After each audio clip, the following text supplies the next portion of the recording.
K-pop is addictive because of the catchy beats of the songs, the vibrant visuals of the music videos, and the infectious choreographies. But sometimes the lyrics are so unsettling or downright disturbing that they'll make you reconsider what you're actually singing along to. Let's take Wolf by EXO as a prime example. In 2013, EXO released this song as the lead single from their first studio album, and while it quickly gained popularity during that time, it also faced considerable criticism, especially due to its suggestive lyrics. Despite the release of a Chinese version of Wolf to cater to their broader fan base, netizens widely agreed that the song was somewhat uncomfortable, particularly lyrics that translate to "I'll eat you like a mouthful of cheese" or "Hey, bite her hard, then shake her till she loses her mind" sparked notable discomfort. One fan comment even expressed concern, citing how years back, Baekhyun had mentioned that this was their first comeback and that EXO should be expected to be hugely popular. However, with lyrics like these, it didn't seem likely that they would be free from criticism. Additionally, the odd phrasing and weird word choices throughout the song also had fans raising eyebrows. Fortunately, EXO managed to overcome, but when a similar controversy arose with Beats Entertainment and DSP Media's newly debuted girl group Young Posse, it sparked huge outrage. The group, which debuted in October of the previous year with their first mini-album, faced backlash over their title track, Macaroni Cheese, which was criticized for being overly suggestive and inappropriate. Initially, Macaroni Cheese was seen as a playful and lighthearted song, with lyrics that repeatedly referenced the cheesy dish in what seemed like a fun, carefree manner and meant to express the desire to break free from the repetition of daily life. However, as listeners dug deeper into the lyrics, many began to view the song's content as problematic, interpreting the mention of macaroni cheese as a possible innuendo, referencing Cardi B's famous line "macaroni in a pot" from her 2020 hit WAP, which is widely known for its explicit connotations. In addition to these concerns, the music video featured imagery that many deemed suggestive, intensifying the backlash. It was then revealed that the song was inspired by a macaroni cheeseburger poster, which led Young Posse's leader Sunhye to write the lyrics during a composition class, making the track partially self-written by the group members. However, fans were quick to call out the other writers involved in the project, with one comment noting there were other writers. Four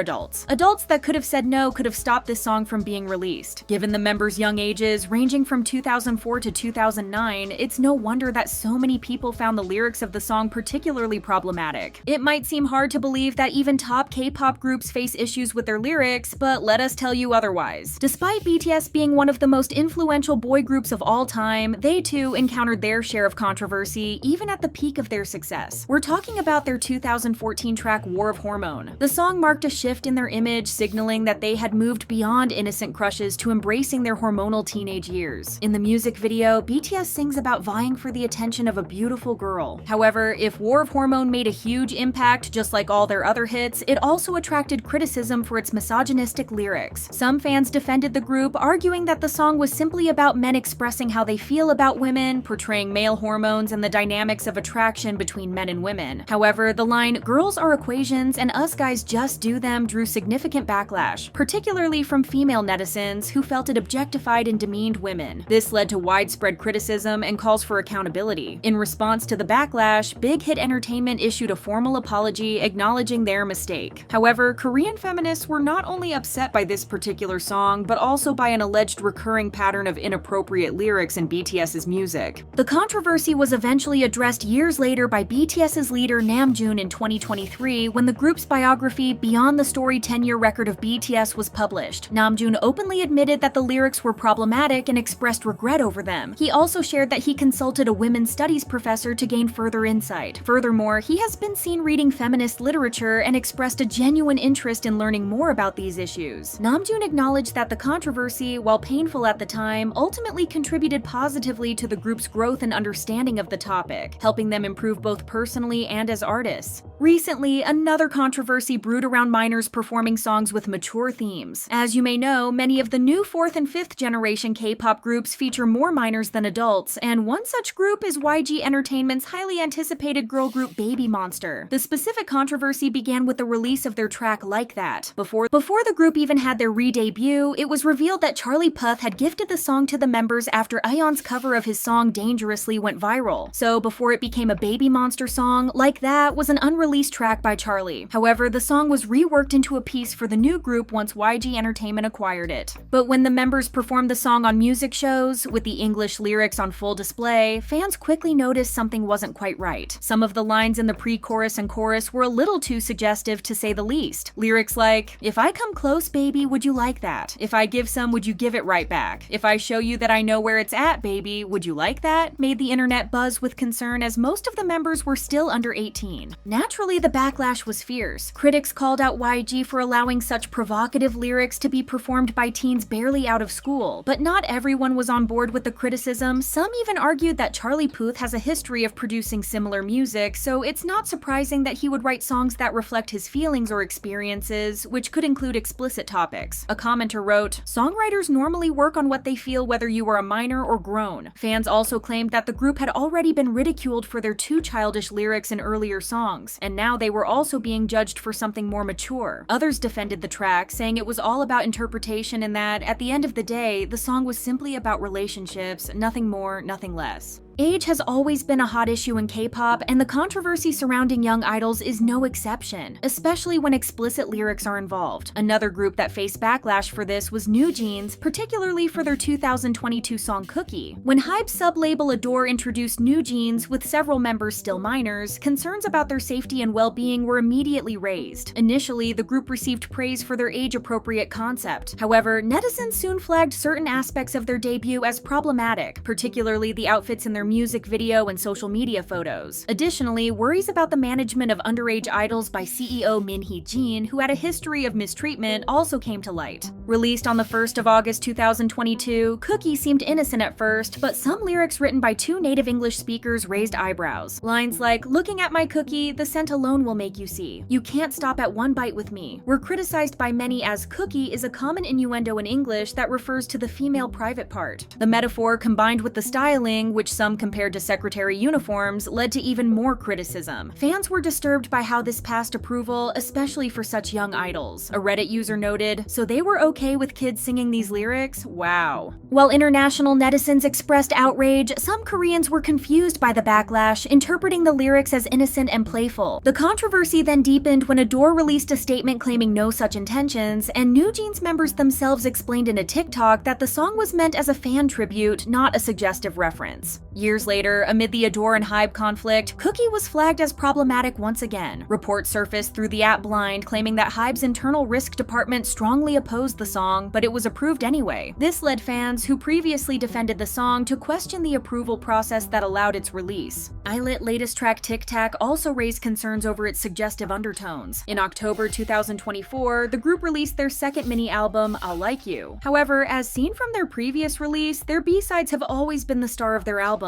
After the release, the group dropped a second music video for their B-side track, Tic Tac, which gained a lot of attention. The Korean version of the song captured the innocence of a school crush and was well received by fans. However, when the English version titled Baby It's Both, featuring Ava Max, dropped in November, the tone shifted, drawing backlash for its more intense emotional themes. The lyrics, particularly lines like, "You make me want to scream, you're so good at that, and gotta touch you now," raised eyebrows, especially since two of KOOKIELIT's members, Wonhee and Mocha, are still minors, being 16 and 17 years old respectively. Netizens questioned the song's lyrics, with some finding them inappropriate for young idols. Both fans and critics were quick to stress the need to protect the members' well-being and prevent any further exploitation in the industry. The controversy then intensified due to Ava Max's political stance, leading some fans to boycott the song. However, despite the criticism, B-Lift Lab, the agency behind KOOKIELIT, has yet to release an official statement regarding the problematic lyrics. Whether these controversies will affect their rising success is still up in the air, but one thing's for sure: their ability to spark conversations, both good and bad, is undeniable.